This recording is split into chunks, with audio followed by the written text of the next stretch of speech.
Olá, irmãos, como vocês estão? Tudo bem? Mais um dia que o Senhor está nos dando, não é? Basta a cada dia o seu mal e vamos levantar a cabeça, vamos continuar a vida, confiando no Senhor, porque certamente Ele estará cuidando de nós como cuidou até aqui, não é? Nós vamos fazer uma meditação, depois da meditação, que você assistir aí com a sua família, você vai se reunir com seus familiares, com seus queridos, para interceder, não é? Nesse momento de oração. Eu gostaria de, antes de fazer o estudo com você, orar. Vamos orar ao Senhor. Senhor nosso Deus, nosso Pai, nós agradecemos ao Senhor por mais um dia que o Senhor está nos dando. Até aqui, o Senhor nos guardou, até aqui o Senhor nos sustentou. Nós somos imensamente gratos, porque nós somos frutos da Tua bondade em todos os sentidos. Tanto no sentido da preservação da vida física, quanto no sentido da providência da salvação eterna por meio de Cristo Jesus. Nesse instante, eu peço ao Senhor pela Tua igreja no mundo, peço ao Senhor pela Tua igreja no Brasil, peço ao Senhor pela Tua igreja nesse estado de São Paulo. Ó Pai, que breve, pela Tua bondade, pela Tua graça, possamos voltar a nos reunir fisicamente. Perdoa-nos, ó Deus, por nossos pecados e ajuda-nos, ó Deus, a sempre levantarmos a cabeça e olharmos para o alto. Nós oramos gratos no nome de Jesus. Amém. Muito bem, queridos irmãos, gostaria de ter um momento de reflexão com vocês, baseado lá no Evangelho de Lucas, capítulo 12, versículos de 13 a 21. Diz assim o texto da palavra de Deus: E disse-lhe um da multidão: Mestre, dize a meu irmão que reparta comigo a herança. Mas ele lhe disse: Homem, quem me pôs a mim por juiz ou repartidor entre vós? E disse-lhes: Acautelai-vos e guardai-vos da avareza, porque a vida de qualquer não consiste na abundância do que possui. E propôs-lhe uma parábola, dizendo: A herdade de um homem rico tinha produzido com abundância, e arrazoava ele entre si, dizendo: Que farei? Não tenho onde recolher os meus frutos. E disse: Farei isto: derribarei meus celeiros e edificarei outros maiores, e ali recolherei todas as minhas novidades e os meus bens. E direi à minha alma: Alma, tens em depósito muitos bens para muitos anos. Descansa, come, bebe e folga. Mas Deus lhe disse: Louco, esta noite te pedirão a tua alma. E o que tens preparado, para quem será? Assim é aquele que para si ajunta tesouros e não é rico para com Deus. Gostaria de conversar um pouquinho com você sobre o assunto: qual o foco da sua vida aqui, nesta terra, nesta peregrinação? É bíblico que aqui nesta terra estamos passando por uma peregrinação. A nossa morada não é aqui. A nossa morada perene será quando sairmos daqui e formos transportados para o reino dos céus. É muito importante que nós tenhamos consciência, saibamos qual é o nosso foco, tenhamos convicção de qual é o nosso foco. E o nosso foco precisa ser correto, porque é fundamental que tenhamos este foco correto. E nós vemos numa história, nessa parábola, nós vemos um homem que olhou para Jesus e interpretou errado a vinda de Jesus ao mundo. Interpretou errado o foco de Jesus. E ele colocou Jesus como se fosse um juiz, um repartidor de bens materiais. E Jesus falou: olha, não é nada disso. Eu não estou aqui para isto.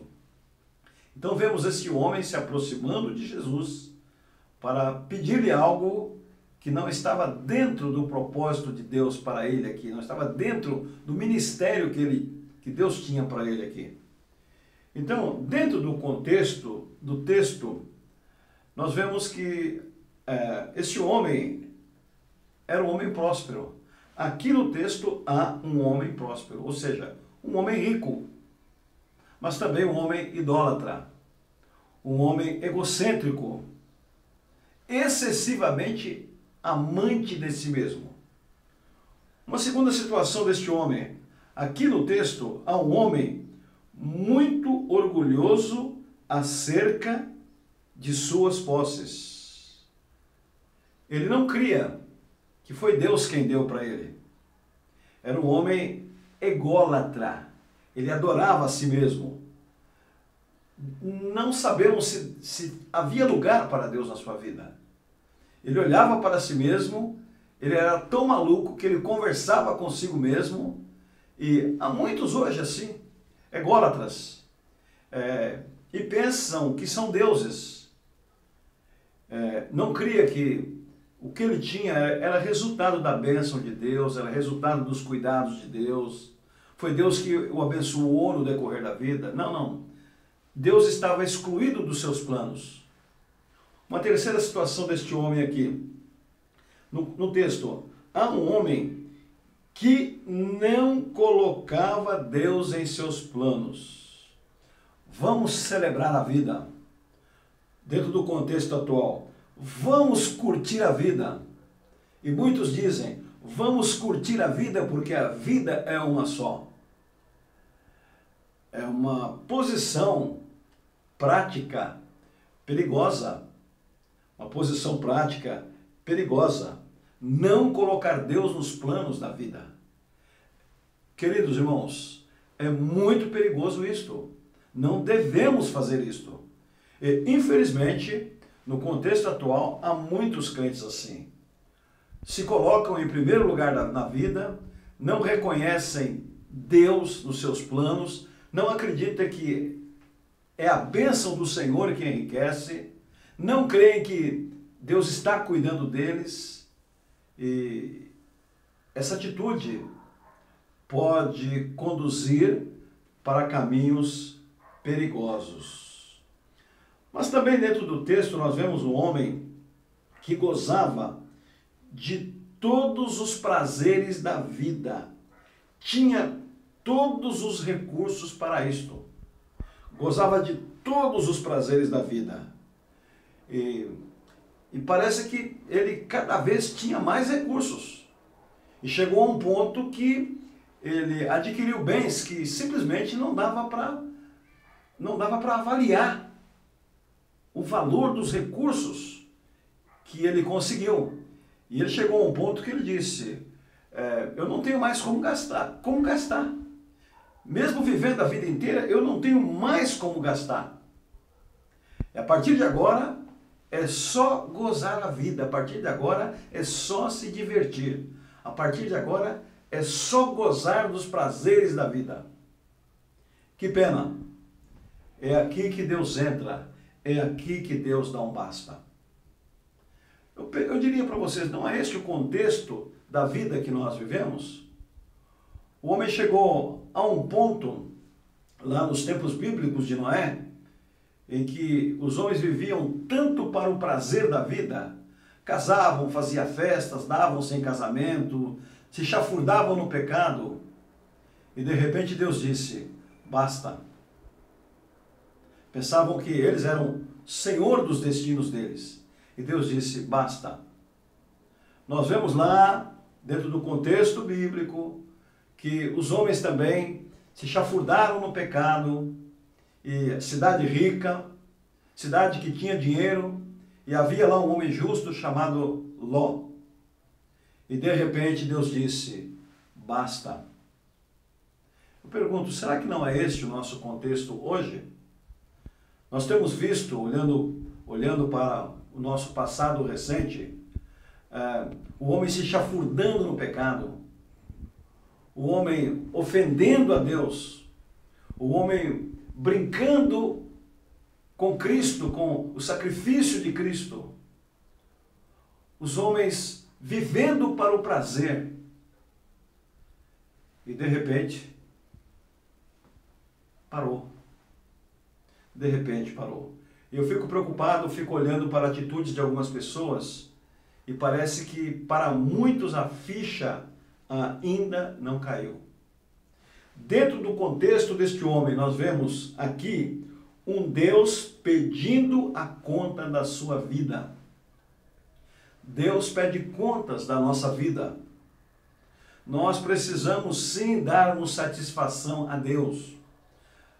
O ser humano precisa sim procurar viver dentro do padrão de Deus.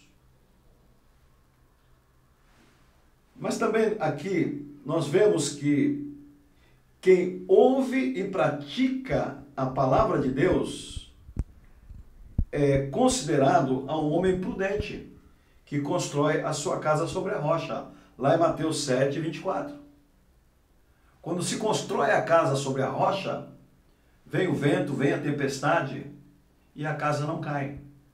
Mas nós vemos uma sociedade hoje construindo a casa sobre a areia.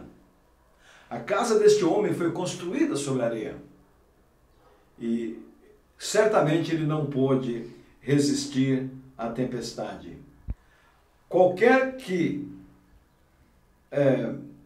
aquele que põe Deus em seus planos, a sua casa não cai. Você, meu irmão, que tem sido fiel a Cristo, que tem enfrentado tempestades, que tem enfrentado lutas, eu diria, continue sendo fiel. Porque tudo isso aqui vai passar. A palavra de Deus diz que o mundo, a sua concupiscência vai passar. Mas aquele que faz a vontade de Deus permanece para sempre. O homem que não ouve a palavra de Deus é um insensato e a sua vida, mais cedo ou mais tarde, vai se arruinar. É triste, nessa minha trajetória da vida, eu tenho visto tantas pessoas insensatas, tantas pessoas fazendo coisas erradas, e algumas delas até tendo contato comigo, tive a oportunidade de tentar abrir os olhos. Mas, infelizmente, algumas não abriram os olhos e tenho visto alguns caírem pelo caminho. Esse texto serve para que nós cristãos, crentes em Cristo, abramos os nossos olhos. Abramos os olhos enquanto há tempo. Acertemos a nossa vida com Deus enquanto é tempo. Que nesse período nosso de reclusão, nós possamos usá-lo corretamente. Usá-lo para uma vida de mais santificação. Usar para colocar o nosso joelho no chão e perguntar a Deus: Deus, o que o Senhor tem para a minha vida? O que tenho feito de errado? O que preciso corrigir na minha vida? É incrível, esse homem se aproximou de Cristo, mas com um interesse totalmente material. Não é o que vemos em nossa geração? Pessoas procurando religião, procurando falsos representantes de Cristo, apenas com interesses materiais. Eu quero concluir essa reflexão dizendo 4 coisas rapidamente. Em que bases você e eu, a nossa sociedade, estamos edificando as nossas vidas? Deus está presente na organização e construção de nossas vidas? Terceiro, nossas decisões são cobradas por Deus. A vida é um ciclo e haverá um momento em que nós nos encontraremos com Deus e seremos cobrados por Deus. Quarto, qual tem sido a base e a rocha da nossa construção? Conforme Mateus 6, capítulo 7, versículos 26 e 27.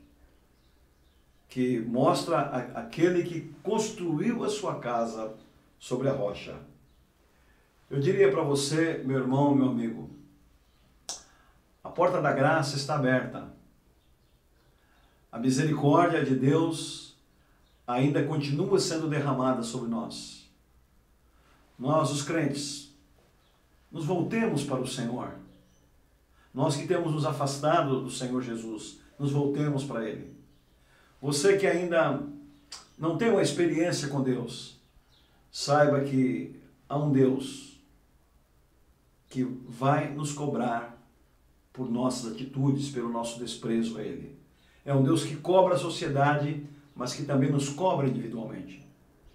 Que você, meu amigo, reconheça que Deus enviou seu Filho para morrer pelos seus pecados, para te fazer aceitável perante Ele, para te justificar perante Ele, porque o nosso pecado ofende a Deus e Cristo, por meio do seu sangue, nos perdoa os pecados e nos reconcilia com Ele. Querido irmão, querido amigo, ajoelhe-se nesse momento. Coloque a sua fé em Cristo. Irmão, reconcilie com Cristo. Volte para Ele, mas volte de coração. E Deus nos dando uma oportunidade de nos reunirmos novamente como igreja. Nos reunamos com um posicionamento diferente, com um posicionamento de humildade. Este homem não tinha humildade nenhuma, era eu e eu. Primeiro eu, segundo eu, terceiro eu e por último eu. Não é o modo sábio de viver. Viver para si mesmo, viver para os prazeres, não é o modo sábio de viver. Viver para Jesus. Viver pela sua graça e por sua graça é o modo sábio de viver.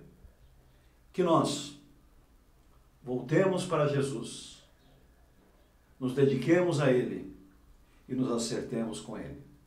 Por que não começar agora? Nesse instante, querido irmão, reúna a sua família. Se você estiver sozinho, se ajoelhe. Pense nesse texto, não é? Lucas 12, de 13 a 21. Dá uma refletida e olhe na posição desse homem. E busque a Deus. E corra para o Senhor. Que Deus abençoe você e a sua família. No nome de Jesus. Amém.